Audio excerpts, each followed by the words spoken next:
हाय, मेरा नाम जोजी है। क्या आपको कभी ऐसा शक हुआ कि शायद आपकी जिंदगी में कोई ऐसी चीज है जो हो सकता है असली की नहीं है? कभी कभी कुछ बातें सिर्फ दिमाग में ही होती है। आपको शायद ऐसा लग रहा होगा कि मैं पागल हो गई हूँ, पर इतनी जल्दी नतीजे पर मत पहुँचिए। मेरी कहानी सुनिए और फिर तय कीजिए। मेरी फैमिली हमेशा से ही अमीर थी। हमारे पास एक पर्सनल कुक, एक पर्सनल गार्डनर, एक पर्सनल सिक्योरिटी गार्ड और कई लोग काम करते थे। हमारा कुक यूरोप का सबसे अच्छा कुक था, हमारा गार्डनर ब्राजील का सबसे अच्छा गार्डनर और हमारा सिक्योरिटी गार्ड चाइना का सबसे बेहतरीन सिक्योरिटी गार्ड था। मेरे पापा को हमेशा से ही हर चीज बेस्ट चाहिए थी। जाहिर है उन्हें मेरे लिए भी सारी चीजें बेहतरीन चाहिए थी। मुझे पढ़ाने के लिए सबसे एक्सपीरियंस टीचर्स थे, एक फेमस स्विमिंग कोच और मेरे दोस्त सिर्फ रिच फैमिली से बिलोंग करते थे। मेरे डैड ने हमें हमेशा सिखाया कि लाइफ में सबसे अच्छे लोगों की संगत रखनी चाहिए, क्योंकि मैं सबसे अच्छा डिजर्व करती हूँ। जब मैं 20 साल की हुई, मेरे मॉम डैड गुजर गए। मुझे उनके बिना जीना अच्छा नहीं लगता था। उनके बिना जीने की आदत डालने में काफी वक्त लगा, पर कुछ टाइम बाद वो दर्द चला गया और मैं फिर से अपनी हाई सोसाइटी लाइफ में बिजी हो गई। जी हाँ, अब मैं खुश थी। मेरे पास सबसे अच्छा काम था, सबसे हाई सोसाइटी थी और मेरी बेस्ट फ्रेंड एम्बर, वो भी अमीर घराने से थी। उसके मॉम डैड काफी मशहूर फिल्म प्रोड्यूसर थे और उसने अपनी सारी जिंदगी फिल्मों के सेट पर बिताई थी। मेरे पास सब कुछ था सिवाय एक चीज के, मुझे एक बॉयफ्रेंड नहीं मिल रहा था। ऐसा नहीं है कि लड़कों को मुझ में दिलचस्पी नहीं थी, मुझे बस कभी कोई ऐसा मिला नहीं जिसके साथ मैं सैटिस्फाइड फील कर सकूं। बात कभी पहली मुलाकात से आगे बढ़ी ही नहीं। कुछ लड़के खास हैंडसम नहीं थे, कुछ बहुत ही सेल्फ ऑब्सेस्ड थे। मैंने एक्टर्स, साइंटिस्ट, ट्रैवलर्स सभी को डेट किया, पर कोई भी मेरे काबिल नहीं था। एम्बर ने कहा कि मेरा दिमाग खराब हो गया है और ये भी कहा कि कोई लड़का परफेक्ट नहीं होता, पर मैं इसे नहीं मानती। मैं किसी भी तरह के फ्लॉ के लिए तैयार नहीं थी। एक दिन मैं घर पर थी और एक डेटिंग वेबसाइट देख रही थी। मुझे कोई भी पसंद नहीं आया, पर मुझे उम्मीद थी कि मैं उस परफेक्ट लड़के को ढूंढ ही लूंगी। तभी अचानक मैंने एक वेबसाइट पर कुछ अजीब देखा। वहाँ लिखा था कि वो परफेक्ट बॉयफ्रेंड्स बेच रहे थे और उनकी क्वालिटी गारंटीड थी। मुझे तो बड़ी हैरानी हुई, ये क्या मजाक है। मैंने लिंक फॉलो किया और एक लड़कों का कैटलॉग खुल गया। ओह हाँ, वो सब एकदम परफेक्ट थे, पर ऐसा कैसे हो सकता है? कहीं मैं सपना तो नहीं देख रही थी? मैं सोचने लगी कि आखिर बात क्या है। इसलिए मैंने सबसे अच्छा वाला चुना और उसे ऑर्डर कर दिया। ये पैसा अच्छी जगह खर्च हुआ है। मेरी क्रेविंग को सैटिस्फाई करने के लिए ये एकदम वर्थ इट था। कुछ घंटों बाद मेरे दरवाजे पर एक घंटी बजी। मैंने दरवाजा खोला और 2 डिलीवरी वाले एक बड़ा सा बॉक्स मेरे घर पर ले आए थे। मेरी होप्स और भी बढ़ गई। मैं अपने रूम में जाकर उसे खोलने लगी। मैंने बॉक्स खोला और वो मेरे सामने था, मेरा परफेक्ट बॉयफ्रेंड। वो मेरी तरफ देखकर मुस्कुराया और कहा कि उसका नाम एडी है और अभी से वो मेरा बॉयफ्रेंड होने वाला है। ये कैसे हो सकता था? वो सच में एकदम परफेक्ट था। मैंने उससे पूछा कि क्या वो कोई रोबोट है, पर एडी ने हंसकर जवाब दिया कि वो एक असली इंसान है। बात ये थी कि एक संस्था थी जो बच्चों को अनाथालय से ले लेती थी और उन्हें परफेक्ट बनाने के लिए ट्रेनिंग देती थी। उसका नाम भी एकदम सही था, परफेक्ट पीपल कॉर्पोरेशन। ये बहुत ही बढ़िया था।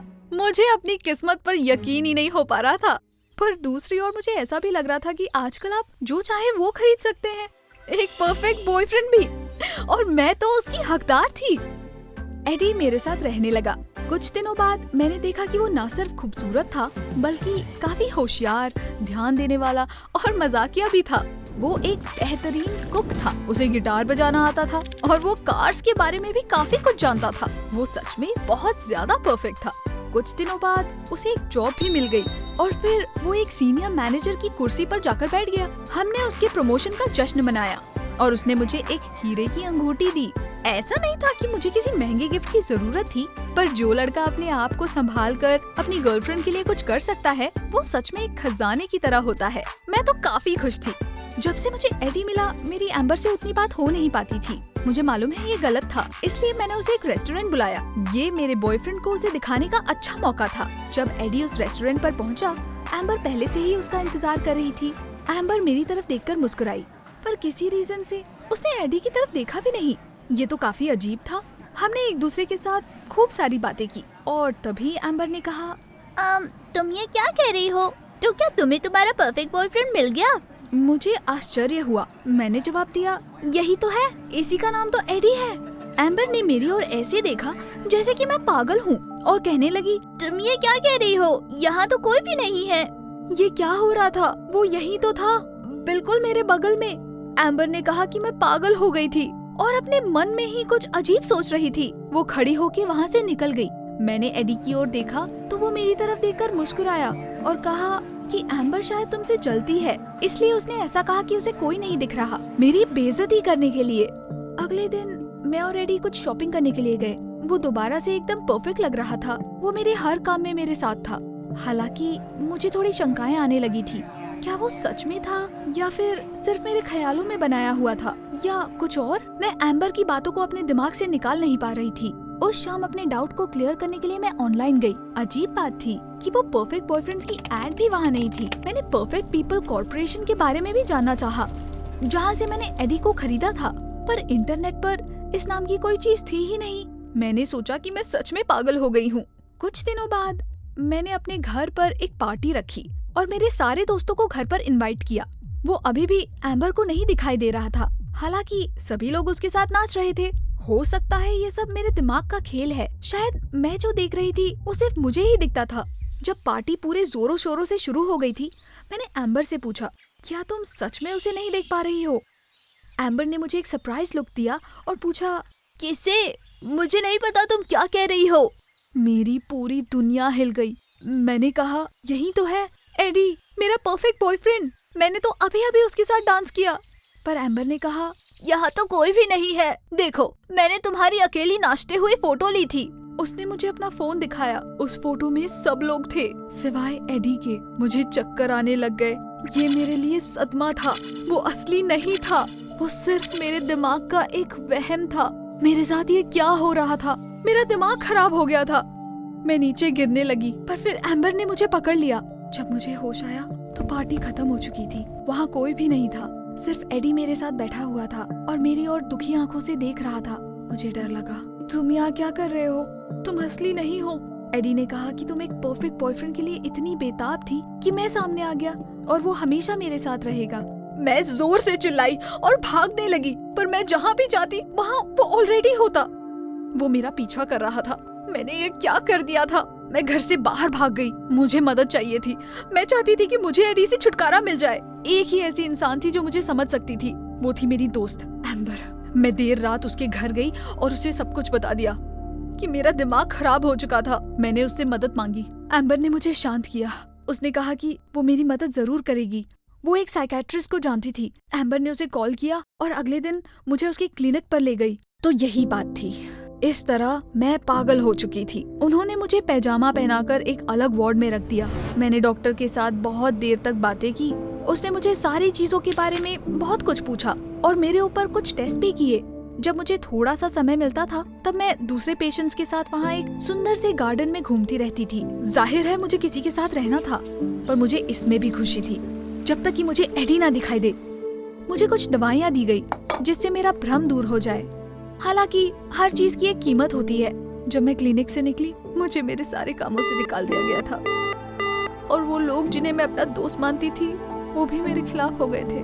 मैंने अपनी पूरी जिंदगी खो दी थी। एक दिन हम लंच के बाद बैठकर टीवी देख रहे थे। यहाँ कुछ ऐसी ही कोई खबरें चल रही थी। मैं दुखी होकर मुस्कुराई। मैं भी कभी उन सब चीजों का हिस्सा थी। तभी मेरे स्क्रीन पर एक जाना पहचाना चेहरा दिखाई दिया। वो मेरी दोस्त एम्बर थी। वो अपनी पहली फिल्म के बारे में बोल रही थी और फिर उसके बगल में मैंने कुछ देखा जिससे मैं बहुत डर गई। ये नहीं हो सकता, ये मेरे पिछले जन्म का भूत है। वहाँ पर एडी था, वो एम्बर की फिल्म का हीरो था। और फिर मुझे पता चल गया कि वो सिर्फ एक खरीदा हुआ एक्टर था। मेरे साथ जो भी हुआ उसमें मेरी सबसे अच्छी दोस्त का हाथ था। उसी ने उस एक्टर को मेरा परफेक्ट बॉयफ्रेंड बनने के लिए पैसे दिए थे और फिर मुझे कहा कि एडी असल में है ही नहीं और मुझे एक साइकियाट्रिक क्लिनिक में भेज दिया था। जब एम्बर को इंटरव्यू किया गया तब उसने कहा, ये फिल्म मेरी जिंदगी की सच्ची घटनाओं पर आधारित है। मेरी एक दोस्त हुआ करती थी जिसने मुझसे मेरा प्यार छीन लिया था। मैंने इस फिल्म में मेरे सारे दुख दिखाए हैं। और फिर मुझे एक बात याद आई। पिछले साल मैं एक लड़के को डेट कर रही थी जिसने मेरे साथ होने के लिए एक फेमस फिल्म प्रोड्यूसर की बेटी को छोड़ दिया था। अब मुझे क्या पता था कि वो एम्बर थी। हमारा भी बाद में ब्रेकअप हो गया क्योंकि हमेशा की तरह वो मेरे काबिल नहीं लग रहा था। पर वो वापस एम्बर के पास भी नहीं गया। ऐसा लगता है कि एम्बर उसे काफी प्यार करती थी। तो बस यही था, ये सब बदला था। एम्बर मुझे उसके लिए माफ नहीं करना चाहती थी, और उससे भी बड़ी बात, वो ये सब मेरे पीठ पीछे कर रही थी। मैं खुशी से कूदने लगी और चिल्लाने लगी कि मैं तो बिल्कुल ठीक हूँ और मुझे तो फंसाया गया था। मैंने टीवी की ओर इशारा किया और सबसे कहने लगी कि ये लड़का था एडी, जो कि असली में था, और सबको समझाने की कोशिश करने लगी कि ये मेरा कोई वहम नहीं था। पर किसी कारण से किसी ने मुझ पर विश्वास नहीं किया। कुछ ऑर्डरलीज आए और उन्होंने मुझे नीचे गिरा दिया और मुझे बेहोशी की दवाइयाँ भी दे दी। जब मुझे ले जाया जा रहा था तो मुझे डॉक्टर्स के कुछ वर्ड सुनाई दिए। वो कह रहे थे कि मेरी हालत बिगड़ती जा रही है, दवाइयाँ काम नहीं कर रही है और अभी कुछ इंटेंस ट्रीटमेंट करने का समय आ गया था। मुझे आपकी मदद की सख्त जरूरत है। आपको ये साबित करना होगा कि एडी सच में है। आपने भी उसे देखा है ना? इस चैनल को सब्सक्राइब करो और मेरी कहानी को आगे शेयर करो। आखिर मैंने ऐसा क्या कर दिया कि मुझे इन सब चीजों से गुजरना पड़ रहा है?